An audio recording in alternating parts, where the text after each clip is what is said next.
मेरी फैमिली है, जितना मुझे लगता है कि हाँ, मैं आप लोगों को इतना बता सकती हूँ, कल के डेट को अगर मेरे पापा भी मेरी वीडियो देखते हैं तो उनको हर्ट नहीं होगा। और कोई भी चीज़ें अगर मैं कर रही हूँ, मेरे पापा को हर्ट ना हो, उस बेस पे ही मैं सब चीज़ें कर रही हूँ। तो हमारे मोहल्ले में ना अभी फ़िलहाल यहाँ पे ना ये लोग सब लोग गरबा की तैयारी-वैयारी कर रही हैं। मैं अभी अकेली हूँ तो मुझे हर काम सडनली मैनेज करना बहुत मुश्किल पड़ रहा है। बर्तन बहुत सारे हो गए थे और रीशु अभी कुछ दिन से इतना परेशान कर रही, मौसी नहीं है ना, वो मौसी को बहुत याद कर रही है। मुझे दिन में कम से कम 50 बार बोलती है, मम्मी नाना नानी के पास जाना है, मासी के पास जाना है।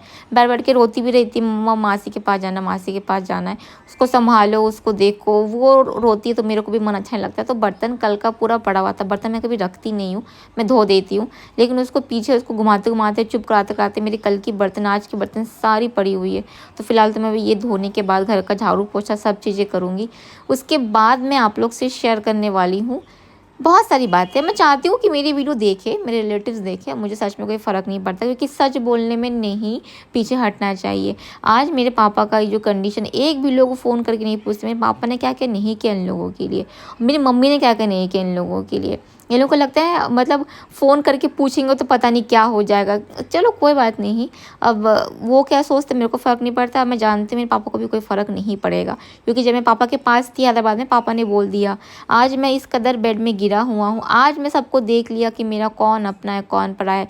पूरी ज़िंदगी भर बस सबको खींचता रहा, किसको ये चाहिए, किसी को पैसा चाहिए, किसी को ज़मीन चाहिए, किसी को खेत चाहिए, किसी को ये चाहिए। अपना सब कुछ मैं सबको दे के रखा हूँ, मेरा खेत भी दे के रखा हूँ कि ले चल तू खा करके। और आज के डेट पे यही लोग हैं जो मतलब मेरे बुरे वक्त में मेरा सपोर्ट करना चाहिए, साथ देना चाहिए। कम से कम फ़ोन से बोल ले, बात ही कर ले। सब देख चुका, कोई अपना इस दुनिया में होता नहीं है। तो पापा का दुख बहुत ज़्यादा है, मतलब मैं आप लोग से शेयर करूँगी, मेरे को तो बुरा लगेगा, लेकिन मेरे से कहीं ज़्यादा दुख मेरे पापा का है कि आज पापा ने सबके लिए सब चीज़ें किया। एट दैट टाइम देखिए, फ़ोन करके कोई 1 सेकंड के लिए भी नहीं पूछता कि भैया तेरा तबीयत कैसा है, भाई तू कैसा है। अगर कोई इंसान 1 मिनट के लिए भी फ़ोन कर जाएगा तो उसका क्या मतलब, फ़ोन ख़राब हो जाएगा क्या? तो बुरे वक्त पे समझ में आता है कौन अपना कौन पराया है। मेरे बहुत से सब्सक्राइबर ने अपने अपने स्टोरी भी शेयर किया था, मैं कभी आप लोगों को बताऊंगी। आप लोग से एक छोटा सा मन की बात शेयर करना चाहती हूँ, और मैं ये वीडियो जानबूझ के शेयर कर रही हूँ, और शेयर करना ज़रूरी भी है। और अगर मेरे ब्लॉग मेरी बुआ के बेटे लोग देख सकते हैं, आई डोंट केयर, मेरे को कोई फ़र्क नहीं पड़ता है, क्योंकि उसके पीछे भी रीज़न है। आपको पता है मेरी बुआ को बहुत एज हो चुका है, बहुत ज़्यादा एज हो चुका है, और वो चल फिर नहीं सकती है। मतलब उनका एज लगभग शायद 75 के ऊपर ही है शायद। चल फिर नहीं सकती है, अभी से नहीं, उनका तबीयत पिछले 15 साल से लगभग ख़राब ही रहता है। मैं छोटी सी स्टोरी सुनाऊंगी, मतलब छोटी सी स्टोरी में आपको बहुत सारा डिटेल्स में मिल जाएगा। क्या हुआ, जब मेरी शादी हुई थी ना, तो मेरी जो बुआ है ना, उनकी फैमिली में बहुत सारे लोग हैं। मतलब उनके 3 बेटे हैं, 3 बहू है, नाती पोती है, फिर देवरानी है, जेठानी है, सब लोग आसपास रहते हैं। तो उनके परिवार में लगभग मान के चलिए 15 से 20 लोग, उससे ज़्यादा 20 से 25 लोग उसकी फैमिली में, उनके फैमिली में। तो मेरी जो बुआ की शादी हुई थी, तो छोटे छोटे 4 बच्चों को रख के मेरे फूफा जी का डेथ हो चुका था। ठीक है, तो बच्चे बहुत छोटे थे, और मेरे परिवार में मेरे पापा अकेले जॉब करते थे उस वक्त, और जो चाचा वाचा लोग थे वो लोग खेत वेत करते थे।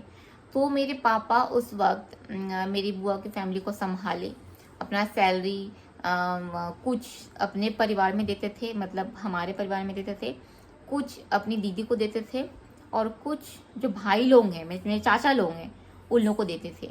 तो मेरे पापा उसमें उस सैलरी में से 3 परिवार को पाला। एक हमारी फैमिली, एक क्योंकि पापा जब जॉब करते थे हम लोग वहाँ रहते थे, एक हमारी फैमिली, एक मेरी बुआ की फैमिली, और एक मेरे गांव की फैमिली, जिसमें मेरे 4-5 चाचा, मेरे दादा दादी, मेरी चाची लोग, सब लोग पापा वहाँ भेजते थे। तो इस तरीके से ने पापा ने किया। और मेरे जो बुआ के जो बेटे लोग हैं, उन लोग हमारे घर में भी रहते थे। पापा ने सबको पढ़ाया लिखा, जो भी चीज़ें करना चाहिए, पापा ने अपना फ़र्ज पूरी तरीके से निभाया। कभी भी उन लोगों को अगर पैसा चाहिए रहता, आके मेरे पापा को, मामा जी इतना पैसा दो, मामा जी इतना पैसा दो, मामा जी इतना पैसा दो, चाहिए वे लेके जाते थे। मेरे पापा ने कभी भी किसी चीज़ के लिए रोका टोका नहीं। कभी हमारे घर में आते थे, रहते थे, खाते थे, पीते थे, कुछ भी खाने का मन हुआ तो मामी आज ये खाना है, मामी आज वो खाना है, सब चीज़ें बहुत बढ़िया थी। जब मेरी शादी हुई ना, तो शादी में क्या हुआ कि, और मैं तो उन लोगों से डायरेक्टली बात नहीं कर सकती ना, तो उन लोगों को सुनाने के लिए, बोलने के लिए मैं ये वीडियो बना रही हूँ। अगर आप लोग मेरी वीडियो देख रहे हो, जी हाँ, मैं आप ही लोगों के लिए वीडियो बनाई हूँ, और अभी एट द सिचुएशन टाइम मुझे ये वीडियो बनाना है। अब कोई देख रहा है नहीं देख रहा मुझे फ़र्क नहीं पड़ता, क्योंकि चीज़ें अब कुछ बची नहीं है। अगर काफ़ी लोगों को लग सकता है कि चलो चीज़ें बाद में ठीक हो सकती, नहीं। अब मेरी शादी को 8 साल हो चुका, अब क्या ही ठीक होगा। बताती हूँ, जब मेरी शादी हुई तो शादी होने के बाद होता नहीं, शादी के दिन जब मेरी शादी हुई थी तो मेरे घर में सब लोग आए, मेरी बुआ लोग, फिर मेरे उनके 3-4 बच्चे, फिर उनके बच्चे देवरानी सब आए। मेरी मम्मी ने मेरे तीनों भैया के लिए शर्ट पैंट दिया, मेरी तीनों भाभी के लिए साड़ियाँ दी, मेरी बुआ को साड़ी दी, बुआ के देवरानी जेठानी को साड़ी दी, उनके जो बच्चे हैं उनके बच्चे के जो मतलब बीवी है उनको भी साड़ियाँ दी। मतलब मान के चलिए 20-25 साड़ी तो उनके घर में ही सारा कुछ चला गया हमारे यहाँ से, ठीक है। अब मेरी शादी में एक होता है ना कि मेरी इकलौती एक ही बुआ है और बाकी सब उनके पापा लोग 5 भाई 1 बहन है, एक ही बुआ है। और मेरी बुआ तभी से बीमार थी, तभी से, मतलब उठना खाना पीना मतलब उनको होता नहीं था, मतलब वो मान कर चलिए बेड पे रहती थी, इस टाइप की थी। तो मेरी शादी था तो आके चुपचाप एक जगह बैठी ही थी, कुछ कर पा नहीं पा रही थी। लेकिन भैया लोग तो कमाते थे, 3-3 भैया है, तीनों भैया की शादी हो चुकी थी, बच्चे थे बड़े बड़े। अब तो मेरे भैया के बच्चे के बच्चे के बच्चे हो चुके हैं, मतलब अब मैं खुद दादी बन चुकी हूँ, ऐसा कंडीशन है, ठीक है। तो उस समय जब मेरी शादी हुई तो मेरे भैया लोग इतने सारे 20-25 लोग हैं, आप बिलीव नहीं करेंगे, मुझे उन्होंने शादी में कुछ नहीं दिया। ऐसा नहीं कि उनका कंडीशन ख़राब है, क्योंकि कंडीशन ख़राब कब था, जब मेरे फूफा की डेथ हुई थी, ठीक है। तो मेरे पापा ने उस परिवार को संभाला, सजोला, बड़ा किया, सामान दिया, राशन दिया। अब 3-3 बच्चे सब बड़े हो गए, एकड़ों एकड़ों खेत है, पैसे की कोई कमी नहीं, एकड़ों एकड़ों खेत है, एकदम पूरा खेत भर भर के सब्जियां होती है। और हफ्ते में 3-4 दिन आते हैं सब्जी वब्जी बेचने के लिए, उनके बच्चे भी सब कमा रहे हैं। तो जब मेरी शादी हुई, जब ये लोग सब लोग आए हुए थे, तो मतलब मुझे मेरी शादी में मेरी बुआ की तरफ से एक सुतली तक नहीं दिए लोग, एक धागा तक नहीं दिए, एक धागा। आप बिलीव नहीं करेंगे, एक होता ना कि चलो ठीक है हम अपनी भांजी को कुछ दे नहीं पा रहे, 100 रुपये का एक साड़ी ले आते, या फिर 101 रुपये मेरे हाथ में शगुनी दे देते। वो चाहे तो मेरे को उससे मैं 5,000 हाथ में दे सकते थे, मुझे नहीं चाहिए, मुझे तुम्हारा 5,000 नहीं चाहिए, मुझे जो दे रहा था मेरे पापा ने भर भर के मुझे दिया था मेरी शादी में, ठीक है। लेकिन पापा कितना हर्ट होंगे उस दिन, बताओ, कि मेरे घर में पहली शादी है, मेरी बड़ी बेटी की शादी है, मैं जिस बहन का परिवार को खींचा हूँ, सींचा हूँ, बड़ा किया हूँ अपने खुद के सैलरी से, आज उस परिवार के बच्चे मेरी बेटी की शादी में आए हैं। अकेले तो नहीं आए, 20-25 लोग आए हैं और सबको हमने भर भर के साड़ियाँ दी, गिफ्ट्स दी, सब ले लवा के वहाँ से गए। लेकिन आखिर हाथ में एक चवन्नी तक मुझे नहीं पकड़ा है, कम से कम 101 रुपये देते, एक तो शगुन तो होता कम से कम। ये था सबसे पहला, ठीक है। इनको लगा कि चलो मामा को क्या देंगे, मामी इसको क्या देंगे। अरे भाई, मेरे को मेरे पापा दिए, सबको पता है, ठीक है, लेकिन तुम्हारा फर्ज ही बनता है अपनी बहन को एक दो। उसके बाद मेरे पापा का बहुत दिल टूटा। मैंने पापा से कहा पापा आप छोड़िए, वो अगर नहीं देंगे तो मेरा कम नहीं हो जाएगा, ठीक है, आप हो ना, आप दिए ना, मेरे लिए बहुत सफिशियंट है। पापा ने बोला बेटा कम और ज़्यादा की बात नहीं होती है, कम से कम तुम्हारे हाथ में अगर 101 रुपये शगुन के लिए भी दे देते ना, मैं एकदम मतलब निश्चिंत धन्य रहता कि नहीं, कम से कम उनको उतना बना, उन्होंने इतना दिया। लेकिन वो उनका खुद का पक्का घर वर है, हर चीज़ सही है, हर चीज़ सही, लेकिन फिर भी ऐसा किया। उसके बाद मेरे पापा को बहुत हर्ट हो। मेरे पापा उसके बाद कभी मेरी बुआ के घर में गए ही नहीं, बुरा लगता है, गए ही नहीं। तो फिर मेरी बुआ के बेटी की शादी, मतलब फिर मेरी बुआ के बेटे की बेटी की शादी हुई, मतलब मेरे भैया की बेटी की शादी हुई। ये धूमधाम से पैसा वैसा खर्च करके हर चीज़। मेरी मम्मी सोने की दुकान में गई मंगलसूत्र देखने के लिए, उसको मंगलसूत्र देगी। मेरे को फ़ोन करके बोलती है कि तेरे भैया की शादी में हम लोग जा रहे हैं, तो मैं मंगलसूत्र देखने के लिए आई हूँ। मेरे को इतना बुरा लगा। मैं बोली माँ आप लोग और कितना अपने आप को लुटवाओगे, ये बताओ, कितना लुटवाओगे आप लोग अपने आप को? क्यों, किस कारण से? मेरे पापा का ना पैसा सेविंग नहीं होने के पीछे यही रीज़न है। किसी की भी शादी होती है, सोना दे दो, सोना क्यों, किस कारण से? सोना दे दो, सोना दे दो, सोना दे दो। 5,000 का, 10,000 का, 12,000 देती थी। उनकी बड़ी बेटी की शादी हुई, उनको भी सोना दिए, सोना का इयररिंग दिए। उनकी बेटी की शादी हुई, उनकी बीवी को सोना का अंगूठी दिए। उनकी छोटी बेटी की शादी हुई, उनकी भी सोना। फिर मेरे गांव में जितनी भी मेरे रिलेटिव्स है, बहुत सी शादी में सबको सोना दिए। चाचा की बेटी की शादी हुई, सोना का वो बना के दिए, क्या बोलते हैं, पौला बना के दिए, सोना का पौला, दोनों हाथ का, मतलब आप चूड़ी समझ लीजिए, वो लाल कलर का होता है ना पौला और शाखा, उसमें सोना लपेट के दे, दोनों दोनों हाथ का। और वो बेटी आज मेरे पापा 15 दिन से एडमिट है हॉस्पिटल में। वो बेटी आज तक ना मुझे फ़ोन की, ना मेरे घर में मेरी मम्मी को फ़ोन की है। जब मेरे चाचा की उस बेटी की शादी हुआ था तो सबसे महंगा गिफ्ट, सबसे महंगा जो चीज़ होता है गोल्ड का, वो मेरी मम्मी ने दिया था। क्योंकि मेरी मम्मी के सगे देवर की बेटी का शादी है और मेरे पापा उसके बड़े पापा हुए हैं। उसको सोना में सबसे महंगा गिफ्ट मेरी मम्मी ने दिया था। दोनों हाथ का सोने का वो क्या बोलते हैं पौला बनवा के दी थी। तो बहुत महंगा आता है, आप लोगों को पता होगा सोना। एक हाथ का सोने का वो हल्का सा चूड़ी लेने जाओ कितना महंगा, दोनों हाथ का उसको दिए थे। आज वही बेटी मेरे पापा को फ़ोन करके ना पूछी, ना मेरी मम्मी को पूछी, ना मुझे फ़ोन करके पूछी है कि बड़े पापा कैसे हैं, तबीयत कैसा है, सब ठीक तो है। तो मेरे परिवार वाले ना बस अपना लुटवाए हैं, और मैं फ्रैंकली बता रही हूँ, बस अपना लुटवाए, इसके अलावा कुछ नहीं किए हैं। लोगों को बस देते जाओ देते जाओ। बोलते ना, कभी किसी इंसान को अगर आपकी कमजोरी पता चल जाता है ना, बस, और क्या।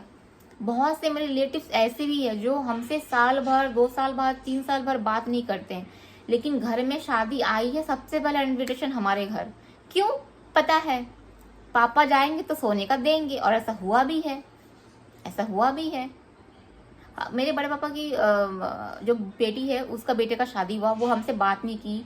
लगभग मेरी शादी के 4-5 साल तक तो हमसे बात ही नहीं की। अभी अपनी बेटी की शादी दी है तो मेरे घर पर इनवाइट करने के लिए, और वही हुआ। मेरी मम्मी गई वहां पे एक सोने का मंगलसूत्र बना के दे के आई है। अब कितना समझाओ मेरे पेरेंट्स को, वही पैसा मैं बोली, मैं हैदराबाद में गई थी ना, मैं बोली जो इतने रिलेटिव्स को सोना बनवा के सोने का गिफ्ट दे दे के शादी में अपना 4 से 5 लाख खर्च किए हो ना, वही पैसा आज अगर बचा के रखते ना, इंटरेस्ट के साथ पापा का हम अच्छे से इलाज करा के यहाँ से लेके जाते। और वही रिश्तेदार एक को भी फोन किए हैं आपको? एक भी इंसान फोन करके बोला है कि भैया का तबीयत कैसा है, काका का तबीयत कैसा है, अंकल का तबीयत कैसा है, दादा का तबीयत कैसा है? किसी ने बोला है? अरे पैसा का हेल्प नहीं चाहिए, कम से कम इतना तो मुंह का तो बानी इंसान बोलता है। हाँ, मैं ऐसा नहीं, मैं बोली, मैं हैदराबाद में रह के बोली मम्मी को। मैं आज तक 4-5 लाख सेविंग, 4-5 लाख अगर सेविंग करते, इंटरेस्ट के साथ बहुत पैसा मिल जाता अब तक, जितना आप लोग यहाँ पर दान करके आए हो। लोग ना बस आपका अच्छाई का फायदा उठाते हैं। आपके सुख में, आपके इसमें उसमें नाचने गाने सब आ जाएंगे। आपके बुरे वक्त पे ना कोई भी इंसान आपको फोन नहीं करेगा, आपको पूछेगा भी नहीं आपको कि कैसा है क्या। क्यों? मेरी वीडियो सब लोग नहीं देखते हैं? आपको क्या लगता है? मेरी वीडियो मेरे सारे रिलेटिव्स देखते हैं, सारे रिलेटिव्स सब देखते हैं मेरी वीडियो, लेकिन लाइक नहीं करते हैं। क्यों? उनको लगता है उनके एक लाइक से मैं करोड़पति बन जाऊंगी। कम से कम अपने अंदर अपने इंसानियत को जिंदा रखो। पैसा जो है ना इंसान कमा लेता है, हाथ के मैल होते हैं। अभी हमारे पैसे कैसे निकल रहे हमको पता है, हाथ के मैल होते पैसे, जैसे आते वैसे निकल भी जाते हैं। लेकिन जो रिश्ते होते हैं ना वो जिंदगी भर रहता है, जिंदगी भर। खैर मैं वैसे किसी के बारे में ज्यादा कुछ बोलना नहीं चाहती। वैसे अभी ये मेरा वीडियो देखेंगे, और मिर्ची तो उनको जरूर लगेगी मिर्ची, क्योंकि जिनके लिए वीडियो बनाई हूँ उनको अब लगा होगा। अब मेरे को फर्क नहीं पड़ता, मेरे से कौन बात करता, मेरे से कोई बात नहीं करता। मेरे पापा का इतना बुरा कंडीशन में जिन लोगों ने बात नहीं किया, कांटेक्ट नहीं किया, और जिनके लिए पापा ने ये बना के दिया, वो बना के दिया, ये दिया, वो दिया, फलाना दिया, ढिमकाना दिया, अब मैं क्या ही बताऊं। अब मेरे को नहीं फर्क पड़ता। अब मेरा बस एक ही उद्देश्य है, खूब मेहनत करना, खूब कमाना है, अपनी बेटी का फ्यूचर सिक्योर करना, मेरा फ्यूचर सिक्योर करना, पापा को स्वस्थ करना है, पापा का अच्छा ट्रीटमेंट करना है। मेरी बहन की शादी होगी, मेरी बहन सेटल, मैं यहाँ पे ठीक हूँ, मेरे पापा मम्मी स्वस्थ रहे, खुश रहे। बस इस बुरे वक्त में मैंने सब अपनों को देख लिया। कोई किसी का नहीं होता भाई, कोई किसी का नहीं होता। किया है, मैं उनकी बात जरूर बोलूंगी। मेरी चाची है जिनके मतलब मेरे चाचा का डेथ हो चुका है एक्चुअल में, आज से लगभग 5 साल पहले। हाँ बेटा मैं लगा दूंगी, ठीक है आपको। हाँ मम्मी थोड़ा वीडियो बना ले। हाँ मेरी चाची है, वो चाचा का डेथ 5 साल पहले हो चुका है। वो चाची और उनकी बेटी दोनों ने फोन किया था, और दोनों ने, उनकी बेटी ने मुझे फोन किया था और चाची ने मम्मी को फोन किया था। अगर पैसे का जरूरत पड़ता है मुझे जरूर बताना, कम से कम मुंह से बोले तो है, हमें कम से कम बोले तो है। क्योंकि उस चाची को पता है, उनके अंदर ना इंसानियत है, उनका दिल ना बहुत बड़ा है। अगर कोई किसी के लिए करता है ना, वो याद रखता है, मतलब वो इंसान है। मेरे पापा ने उनके लिए किया है, ऐसा नहीं कि नहीं कि मेरे पापा ने, मेरे पापा ने उनके लिए किया है, तो उनको उस चीज का एहसास है कि हाँ दादा ने मेरे लिए, हमारे परिवार के लिए किया है। जितना भी किया हो स्टार्टिंग में, कुछ भले वो थोड़ा सा मतलब सब फैमिली सपोर्ट ही हो, मेरे पापा ने फैमिली सपोर्ट की तरफ से ही किया है। स्टार्टिंग में जो भी है किया है, तो कम से कम उनको उस चीज का एहसास है। कम से कम उसके नाते उन्होंने कम से कम बोला तो है मेरी मम्मी को कि दीदी पैसे का जरूरत पड़ेगा तो मुझे बताना। उनकी बेटी ने भी मुझे बोला कि पैसे का जरूरत पड़ेगा तो मुझे बताना।